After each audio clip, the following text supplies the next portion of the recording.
বাংলাদেশের উপর দিয়ে ভারতীয়দের রাস্তা তৈরি করে দেওয়া উচিত। তার স্বাধীনতাকামী এই সেভেন সিস্টারকে দাবিয়ে রাখা। দ্বিতীয়, মুসলিম সংখ্যাগরিষ্ঠ রাষ্ট্র একটি আজ্ঞাবহ রাষ্ট্রের রূপান্তরিত হয়ে গেল।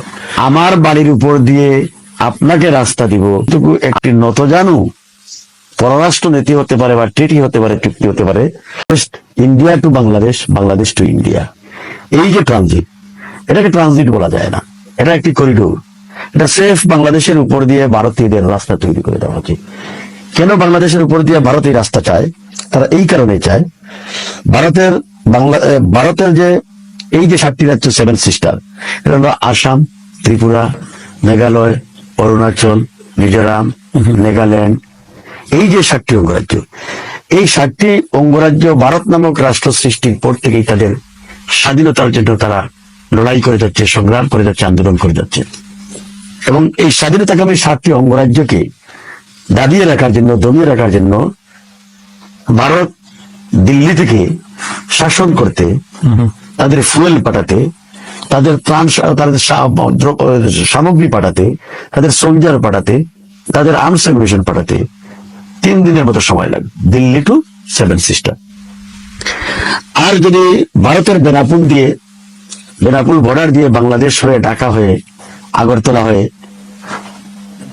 ত্রিপুরায় ঢুকে যায়, অথবা সিলেট হয়ে আসাম ঢুকে যায়, তাহলে তাদের 10 ঘন্টার মধ্যেই পশ্চিমবঙ্গ থেকে এখানে চলে আসতে। এই কারণেই তাদের ট্রানজিটের প্রয়োজন, তাদের রাস্তার প্রয়োজন, করিডোরের প্রয়োজন। প্রথমত করিডোরের প্রয়োজন, যে তাদের এই সেভেন সিস্টার স্বাধীনতাকামী এই সেভেন সিস্টারকে দাবিয়ে রাখা।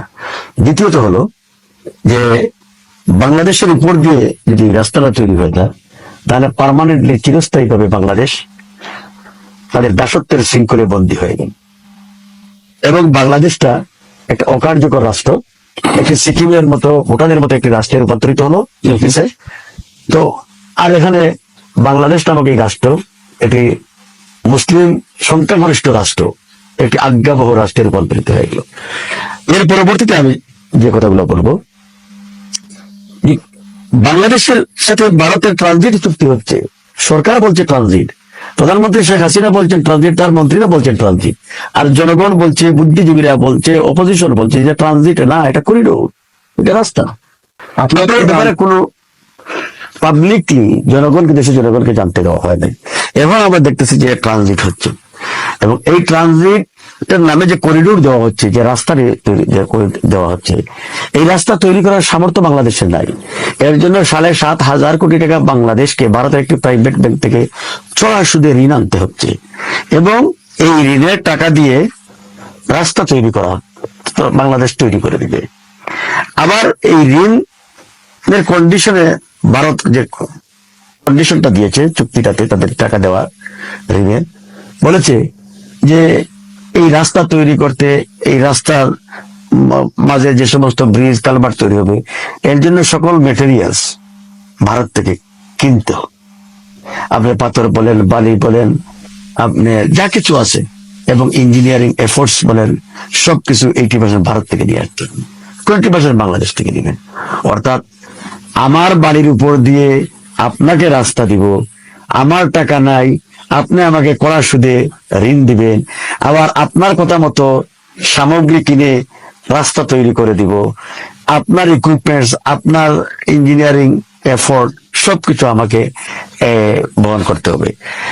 কতটুকু দুঃখজনক এবং বেদনাজনক, কতটুকু একটি নতজানু পররাষ্ট্র নীতি হতে পারে বা ট্রিটি হতে পারে, চুক্তি হতে পারে, যে এখানে ভারতের, আমার নামটা ঠিক খেয়াল নাই, ভারতের একজন সাবেক হাই কমিশনার যিনি বাংলাদেশ চাকরি করতেন, তিনি, আমি একটা পত্রিকাতে দেখলাম, তার নামটা খেলে, তিনি বলেছিলেন যে বাংলাদেশ যে ভারতকে ট্রানজিট দিচ্ছে, যে রাস্তা দিচ্ছে, এটাই না কত, এই রাস্তার জন্য যা যা করা প্রয়োজন, যে সমস্ত টাকা পয়সা, অর্থনৈতিক ইনভলভমেন্ট প্রয়োজন, এগুলো ইন্ডিয়ার করা উচিত, এগুলো বাংলাদেশ দিবে কেন?